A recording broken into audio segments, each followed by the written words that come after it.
શિયાળાની ઠંડીના ચમકારા સાથે રાજ્યમાં તસ્કરો પણ બન્યા છે બેફામ। વલસાડ જિલ્લાના અંતરિયાળ કપરાડા અને મહારાષ્ટ્રની હદ પર છેલ્લા કેટલાક સમયથી વાહન ચોરી થવાની ઘટનાઓ બની રહી હતી, જે દિવસે દિવસે વધી રહી હતી। પોલીસ આ મામલે સતર્ક થઈ જતા વાહન ચોરી કરનાર ટોળકી પોલીસના સકંજામાં આવી ગઈ। કપરાડા પોલીસે ચોરી કરેલા 4 બાઇક સાથે 4 આરોપીઓને ઝડપી પાડ્યા, જેમાં એક બાળ કિશોર પણ છે।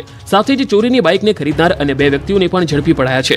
ઉલ્લેખનીય છે કે પોલીસને મળેલી બાતમીના આધારે કપરાડા નજીકથી પસાર થતા હાઈવે પરથી એક બાઇક પર આવેલા 2 વ્યક્તિઓને થોભાવવા પ્રયત્ન કર્યો, જેમાંથી એક સગીર ભાગી ગયો હતો, જ્યારે બાઇક ચાલક પોલીસના હાથે ઝડપાયો હતો।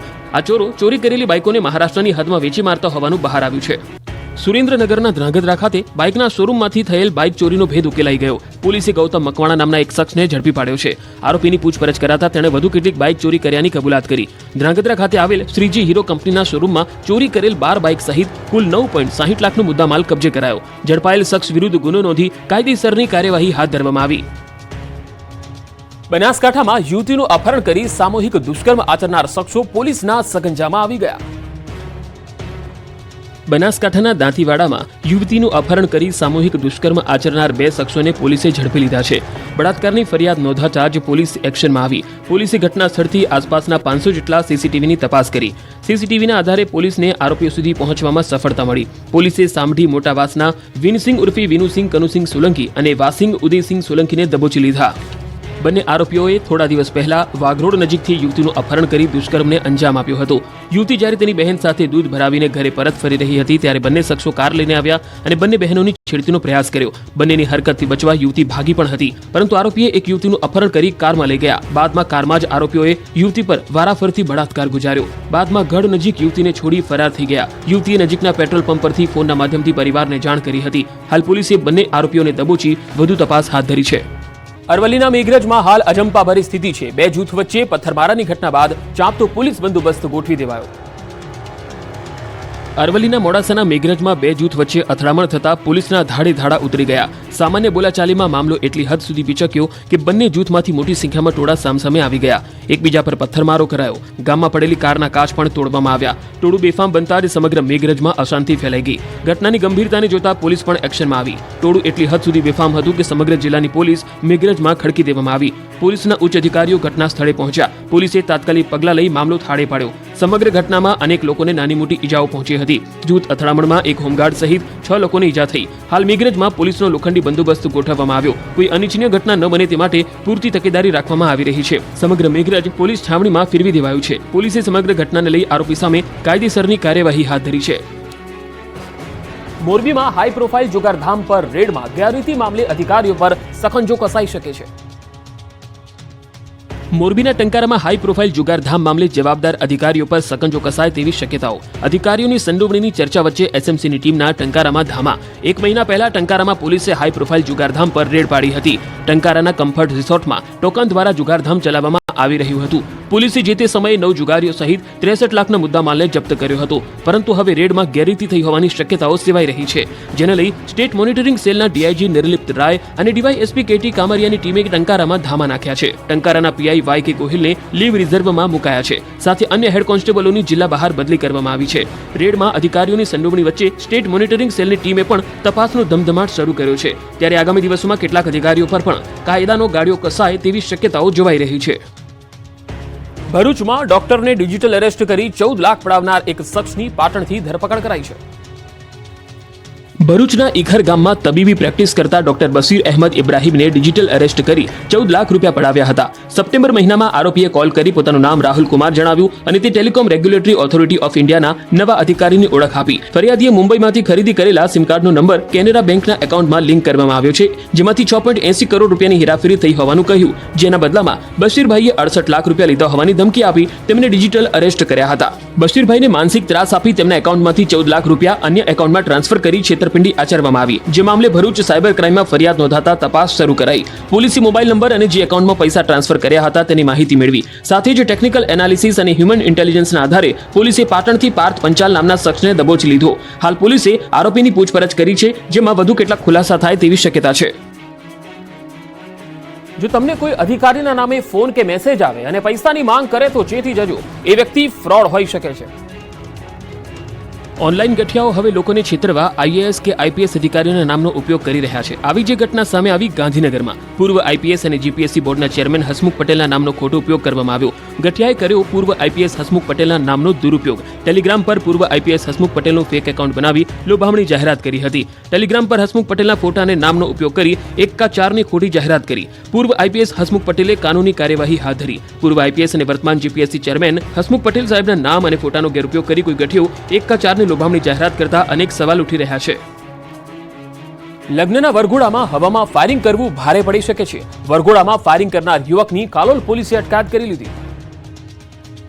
આજકાલ લગ્ન પ્રસંગ કે ડાયરા જેવા કાર્યક્રમમાં ફાયરિંગની ઘટનાઓ વારંવાર સામે આવે છે. આવી જે ઘટના સામે આવી પંચમહાલના કાલોલમાં, જ્યાં લગ્ન પ્રસંગની ભીડ વચ્ચે એક યુવકે બંદૂકથી હવામાં ફાયરિંગ કર્યું. પંચમહાલના કાલોલમાં લગ્ન પ્રસંગમાં ફાયરિંગનો વિડીયો વાયરલ થતા જ પોલીસ એક્શનમાં આવી. પોલીસે વિડીયોના આધારે એક યુવકની અટકાયત પણ કરી. કાલોલમાં લગ્ન પ્રસંગમાં વરઘોડો નીકળ્યો હતો તે સમયે એક શખ્સે બંદૂકથી હવામાં ફાયરિંગ કર્યું હતું, જેનો વિડીયો સોશિયલ મીડિયામાં વાયરલ થયો. પોલીસે વિડીયોના આધારે તપાસનો ધમધમાટ શરૂ કર્યો. પોલીસે વિડીયોના આધારે કાલોલના અશોક મેકવાન નામના શખ્સની અટકાયત કરી. આ સાથે પોલીસે 147 જેટલા જીવતા કારતૂસ અને ફાયરિંગમાં ઉપયોગમાં લેવાયેલી બંદૂક પણ કબજે કરી. પોલીસે કારતૂસ અને બંદૂકને એફએસએલમાં તપાસ માટે મોકલી આપી. સાથે પોલીસે આરોપી સામે પણ કાયદેસરની કાર્યવાહી હાથ ધરી છે. રાજ્યમાં ગાંજાની હેરાફેરીનો પર્દાફાશ થયો. ખેડા અને અરવલ્લીમાંથી ગાંજાની હેરાફેરી ઝડપાઈ. ખેડાના સેવાલિયા નજીક અમદાવાદ ઇન્દોર હાઈવે પરથી પોલીસે 5 લાખની કિંમતના 50 કિલો ગાંજા સાથે 2 શખ્સોને ઝડપી લીધા. પોલીસ તપાસમાં બહાર આવ્યું કે મહારાષ્ટ્રના નંદુરબારથી ગાંજો હિંમતનગર લઈ જવામાં આવી રહ્યો હતો. ખેડા પોલીસ મુવાડા ચેકપોસ્ટ પર વાહન ચેકિંગ કરી રહી હતી. તે સમયે ગોધરા તરફથી આવતી કારને અટકાવી તપાસ કરતા ગાંજો મળી આવ્યો. પોલીસે કારમાં રહેલા રફાકત હુસૈન, મોહનંદ હુસૈન શેખ અને જીસાન રહીશ ઉદ્દીન શેખની અટકાયત કરી. પોલીસ તપાસમાં એ પણ ખુલાસો થયો કે મુખ્ય સૂત્રધાર અશફાક હુસૈન શેખ તેમની સાથે કારમાં જ આવ્યો હતો, પરંતુ ગોધરાથી તે અન્ય ગાડીમાં આવું છું એમ કહીને ત્યાંથી ફરાર થઈ ગયો. હાલ પોલીસે બંને શખ્સો પાસેથી મોબાઈલ ફોન અને કાર જપ્ત કરી વધુ તપાસ હાથ ધરી છે. આ તરફ અરવલ્લીમાં પણ સીઆઈડી ક્રાઇમે ગાંજાની ખેતીનો પર્દાફાશ કર્યો. મોડાસાના ટિંટોઈ પોલીસ સ્ટેશન હદ વિસ્તારમાંથી આવેલા જામાપુરમાંથી ગાંજાની ખેતી થતી હોવાની બાતમી મળતા સીઆઈડી ક્રાઇમની ટીમે રેડ પાડી હતી, જ્યાંથી ગાંજાના 6 છોડ સહિત 1.60 લાખનો મુદ્દામાલ જપ્ત કર્યો હતો. જમીનમાં કપાસની આડમાં ગાંજાની ખેતી કરી હોવાનો ખુલાસો થયો. બાંગ્લાદેશમાં થઈ રહેલા હિન્દુઓના અત્યાચારને લઈ સમગ્ર દેશમાં રોષ છે. હિન્દુ સંગઠનો રેલી યોજી સરકારને આવેદનપત્ર આપી રહ્યા છે. બાંગ્લાદેશમાં હિન્દુઓ પર વધી રહેલા અત્યાચારને લઈ ગુજરાત સહિત દેશભરના હિન્દુ સંગઠનોમાં ભારે આક્રોશ છે. ગુજરાતના અલગ અલગ જિલ્લાઓમાં હિન્દુ સંગઠનો રેલી યોજી પ્રાંત અધિકારી અથવા જિલ્લા કલેક્ટરને આવેદનપત્ર આપી રહ્યા છે. બાંગ્લાદેશમાં હિન્દુ સમુદાય પર થઈ રહેલા અત્યાચારના પડઘા ગીર સોમનાથ જિલ્લામાં પણ જોવા મળ્યા. વેરાવળમાં ટાવર ચોકથી પ્રાંત કચેરી સુધી વિવિધ બેનરો અને સૂત્રોચ્ચાર સાથે રેલી યોજી પ્રાંત અધિકારીને હિન્દુ અસ્મિતા મંચ અને રાષ્ટ્રીય સ્વયંસેવક સંઘ દ્વારા આવેદનપત્ર પાઠવવામાં આવ્યું. સામાજિક સમરસતાના જિલ્લા સંયોજકે રોષ વ્યક્ત કર્યો. તેમણે કહ્યું, બાંગ્લાદેશમાં હિન્દુઓ પર અત્યાચાર કરાઈ રહ્યા છે, મંદિરો તોડવામાં આવી રહ્યા છે, હિન્દુ બહેનો પર દુષ્કર્મ થઈ રહ્યા છે, જેથી ભારત સરકારે હસ્તક્ષેપ કરી આ મુદ્દે યોગ્ય પગલાં ભરીને કાર્યવાહી કરવી જોઈએ. રાષ્ટ્રીય સ્વયંસેવક સંઘનું કહેવું છે કે ભારત દેશમાં સૌથી વધુ હિન્દુઓ છે અને હિન્દુ હોવાના નાતે અમારી લાગણી જોડાયેલી છે. આ રેલીમાં મોટી સંખ્યામાં મહિલાઓ પણ જોડાઈ હતી. ભરૂચની જુમ્મા મસ્જિદને લઈ હવે વિવાદ શરૂ થયો. મસ્જિદે શ્રી ચક્રધર સ્વામીનું જન્મસ્થળ હોવાનો દાવો કરવામાં આવી રહ્યો છે.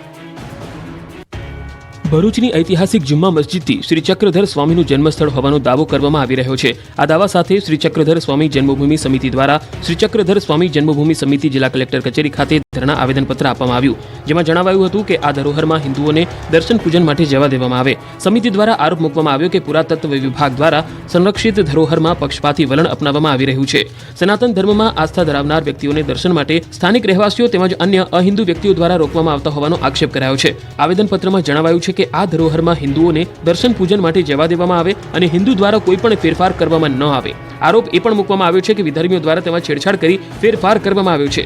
શ્રી ચક્રધર સ્વામી જન્મભૂમિ સમિતિએ મસ્જિદને લઈ તમામ માહિતી સાર્વજનિક કરવાની માંગ કરી. શ્રી ચક્રધર સ્વામી જન્મભૂમિ સમિતિના ધરણાને લઈ પોલીસનો ચાંપતો બંદોબસ્ત ગોઠવી દેવામાં આવ્યો હતો.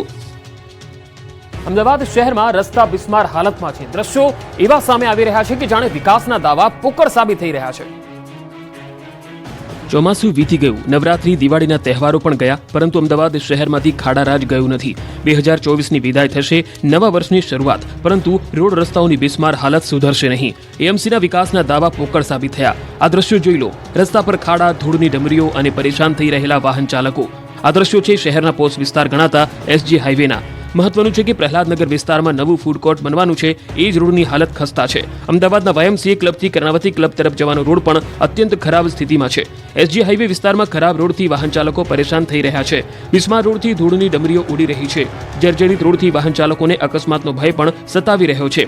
AMC અધિકારીઓ બજેટ 2025ની તૈયારી કરી રહ્યા છે. લોકો પાસેથી સૂચનો પણ મંગાવ્યા છે, પરંતુ શહેરની પ્રાથમિક સુવિધાના સારા રોડ આપવામાં AMCએ તોબા બોલાવી દીધી છે. દ્રશ્યોમાં વિસ્માર હાલત હોવા છતાં સ્ટેન્ડિંગ ચેરમેન દાવો કરી રહ્યા છે કે કોર્પોરેશન રસ્તાની હાલત સુધારવા દિવાળી બાદ કામે લાગી ગયું છે. છોટાઉદેપુરમાં રોડનું કામ રામ ભરોસે ચાલી રહ્યું હોવાના આરોપ લાગી રહ્યા છે. રાજ્યમાં રોડ રસ્તાની કામગીરીને લઈ વારંવાર સવાલો ઉભા થઈ રહ્યા છે, ત્યારે ફરી એકવાર છોટાઉદેપુરની નસવાડીમાં પણ રોડની કામગીરીને લઈ તંત્ર સામે સવાલ થઈ રહ્યા છે. નસવાડીથી કલેડિયા તરફ જવાના રોડનું કામ ચાલી રહ્યું છે, પરંતુ ચોંકાવનારી વાત એ છે કે રોડનું કામ માત્ર રામ ભરોસે એટલે કે મજૂરોના ભરોસે ચાલી રહ્યું છે. અંદાજિત 1.5 કરોડના ખર્ચે બનતા આ રોડની કામગીરી મજૂરો ભરોસે બનતી હોવાનો સ્થાનિકો આરોપ લગાવી રહ્યા છે. સાથે જ રોડની ગુણવત્તાને લઈને પણ સવાલ ઉઠી રહ્યા છે. રોડની કામગીરી જોવા પંચાયતના R&Bના ઇજનેર પણ હાજર નથી. વળી કોન્ટ્રાક્ટરોના પણ ઇજનેર જોવા મળતા નથી. રાજકોટની વિશ્વાસ એજન્સી દ્વારા ટેન્ડરના ભાવથી 5% વધારે ભાવથી કામગીરી લેવાઈ હોવા છતાંય ગુણવત્તાને લઈને પ્રશ્ન ઉઠ્યા છે. મોડી રાત્રે ઉતાવળમાં રોડની કામગીરી પૂરી કરાઈ હોવાનો દાવો સ્થાનિકો કરી રહ્યા છે. ગટરોના ઉભરાયેલા પાણીના નિકાલ વગર RCCનું રોડનું કામ કરાઈ રહ્યું છે, ત્યારે સ્થાનિકોને ડર છે કે જો રોગચાળો ફેલાશે તો જવાબદાર કોણ? આણંદમાં જાહેર રોડ પર દબાણ વધતા વાહન ચાલકોને પારાવાર મુશ્કેલીનો સામનો કરવો પડી રહ્યો છે. આણંદ શહેરના અમૂલ ડેરીથી જૂના બસ સ્ટેન્ડ અને રેલવે સ્ટેશન તરફ જતા રોડ પર ભારે ટ્રાફિક જામ સર્જાય છે. ગુરુદ્વારા સર્કલ નજીક લારીવાળાઓના દબાણના કારણે દરરોજ ટ્રાફિક જામ થાય છે, જેના કારણે વાહન ચાલકોને ભારે મુશ્કેલીનો સામનો કરવો પડે છે. મહત્વનું છે કે 2 દિવસ પહેલા જ તંત્ર દ્વારા દબાણો દૂર કરાયા હતા, પરંતુ લારીવાળા જાણે કે બેફામ બન્યા હોય તે રીતે ફરીથી ગુરુદ્વારા સર્કલ પાસે લારીઓ મૂકીને દબાણ શરૂ કરી દે છે. ઘાટ એવો સર્જાય છે કે દબાણ કરનાર શખ્સોને જાણે તંત્રની કોઈ જ બીક નથી, કેમ કે તાજેતરમાં જ આણંદના વિદ્યાનગર રોડ પર દબાણ દૂર કરવા ગયેલી પાલિકાની ટીમના સભ્યો સાથે મારામારી કરવામાં આવી હતી. આણંદ પાલિકા તંત્ર દ્વારા છેલ્લા 7 દિવસથી અનેક સ્થળો પર દબાણ હટાવવાની કામગીરી કરવામાં આવી રહી છે, પરંતુ તંત્રની કામગીરીના કલાકો બાદ આ તત્વો ફરીથી એ જ જગ્યા પર દબાણ શરૂ કરી દેતા હોય તેવા દ્રશ્યો સામે આવ્યા. આણંદ પાલિકાના રેકોર્ડ પ્રમાણે શહેરમાં 2800 જેટલી ફરતી લારી સાથે વેપાર કરવા ફેરિયાઓને મંજૂરી આપવામાં આવી છે, જેમાં ગુરુદ્વારા સર્કલ પાસે ફ્રૂટનો વેપાર કરતા ફેરિયાઓએ અડિંગો જમાવ્યો. તંત્રની કામગીરી બાદ પણ તેઓ ત્યાં દબાણ કરી ટ્રાફિક સર્જી રહ્યા છે, ત્યારે આ લોકોને કાયમી જગ્યાની ફાળવણી કરવાની પણ માંગ ઉઠી છે. કેન્દ્રીય ગૃહમંત્રી અમિત શાહ ગુજરાત પ્રવાસે છે, ત્યારે તેઓ વિવિધ કાર્યક્રમોમાં હાજરી આપી. ગુજરાત પ્રવાસે રહેલા કેન્દ્રીય ગૃહમંત્રી અમિત શાહે અમદાવાદમાં વિવિધ કાર્યક્રમમાં હાજરી આપી. અમદાવાદના સિંધુ ભવન રોડ પર આવેલી ગ્લોબલ હોસ્પિટલની શરૂઆત થઈ છે. કેન્દ્રીય ગૃહમંત્રી અમિત શાહના હસ્તે ઉદ્ઘાટન કરવામાં આવ્યું. હોસ્પિટલની વિશેષતા પર નજર કરીએ તો ડોક્ટર હસમુખ અગ્રવાલ સહિત 10 અલગ અલગ ડોક્ટરે સાથે મળી કરી હોસ્પિટલની શરૂઆત. નાગરિકોને મલ્ટી સ્પેશિયાલિટીની તમામ સુવિધાઓ મળશે. ગાયનેક, યુરોલોજી, ગેસ્ટ્રોલોજી સહિતની સુવિધાઓ દર્દીઓને મળશે. હાલ 70 બેડથી હોસ્પિટલનો પ્રારંભ થયો છે અને આગામી દિવસોમાં 100 બેડની વ્યવસ્થા કરાશે. ગુજરાત લોકસેવા ટ્રસ્ટે 34 વર્ષ પૂર્ણ કરી 35મા વર્ષમાં પ્રવેશ કર્યો છે. આ શુભ ઘડીમાં કેન્દ્રીય ગૃહમંત્રી અમિત શાહની ઉપસ્થિતિ જોવા મળી. આ દરમિયાન તેમણે સંબોધન કર્યું હતું. તેમણે જણાવ્યું કે ગુજરાત સેવા ટ્રસ્ટના કામને પ્રોત્સાહિત કરવા આવ્યો છું. સાથે જ પોતાના સંબોધનમાં તેમણે વિનોદ કામલી સાથેની એક જૂની યાદ વાગોળી. તેમણે જણાવ્યું કે તેઓ વિનોદ કામલીને પ્રથમ વખત સ્ટેડિયમમાં મળ્યા હતા અને એ દરમિયાન બંને વચ્ચે થયેલી વાતને યાદ કરી. નવસારીમાં ભાજપના કમલમ કાર્યાલયનું ખાતમુહૂર્ત કરાયું, જેમાં પ્રદેશ ભાજપ પ્રમુખ CR પાટીલે હાજરી આપી. નવસારીમાં ભાજપના કમલમ કાર્યાલયનું ખાતમુહૂર્ત કરાયું. આ પ્રસંગે ગુજરાત ભાજપ પ્રદેશ પ્રમુખ CR પાટીલ તેમજ જિલ્લા ભાજપના અન્ય આગેવાનો હાજર રહ્યા. સાંસદ CR પાટીલના હસ્તે ખાતમુહૂર્ત કરવામાં આવ્યું. નવસારીમાં નેશનલ હાઈવે પર 10 કરોડના ખર્ચે અદ્યતન નૂતન કમલમનું નિર્માણ થશે. આ કાર્યાલયમાં કાર્યકર્તાઓ માટે નવીન સુવિધાઓ ઊભી કરવામાં આવશે. સાથે જ રાજ્ય સરકારની અને કેન્દ્ર સરકારની યોજનાઓની માહિતી સહેલાઈથી મળી શકે તેવું આયોજન કરવામાં આવશે. આ કાર્યાલય આગામી 1 વર્ષની અંદર તૈયાર થઈ જશે તેવી શક્યતા છે. મહત્વનું છે કે ભારતીય જનતા પાર્ટીના કાર્યકર્તાઓ અને શુભેચ્છકોના સહયોગ સાથે કાર્યકર્તા અને લોકોને અનુકૂળતા માટે સંગઠન લોકો સાથે તેમનો સંપર્ક સાધી શકે તે માટે નવા કાર્યાલય બનાવવામાં આવી રહ્યા છે. પ્રધાનમંત્રી મોદીની સૂચનાથી ગૃહમંત્રી અમિત શાહ દ્વારા દરેક જિલ્લામાં કમલમ કાર્યાલય બનાવવામાં આવી રહ્યા છે. રાજકોટમાં કાયદો અને વ્યવસ્થાની સ્થિતિને લઈ કોંગ્રેસ દ્વારા ધરણા યોજવામાં આવ્યા. રાજકોટ શહેરમાં કોંગ્રેસ સમિતિએ કાયદો વ્યવસ્થાની સ્થિતિ અંગે કર્યા ધરણા. શહેરના જિલ્લા પંચાયત ચોક ખાતે કોંગ્રેસ કાર્યકર્તાઓએ ધરણા કરી વિરોધ નોંધાવ્યો હતો. વિપક્ષે આક્ષેપ કરતા કહ્યું કે રાજકોટમાં ઘણા સમયથી કાયદો વ્યવસ્થાની સ્થિતિ કથળી રહી છે. શહેરમાં ગુંડાગીરી, લૂંટફાટ, ચોરી અને હત્યાના બનાવો પણ વધ્યા છે. ત્યારે પોલીસ અને સત્તાપક્ષ સ્થિતિ કંટ્રોલ કરવામાં નિષ્ફળ નીવડ્યા હોવાનો કોંગ્રેસે આરોપ લગાવ્યો. સાથે જ રાજકોટ શહેરમાં નકલી પોલીસનો આતંક પણ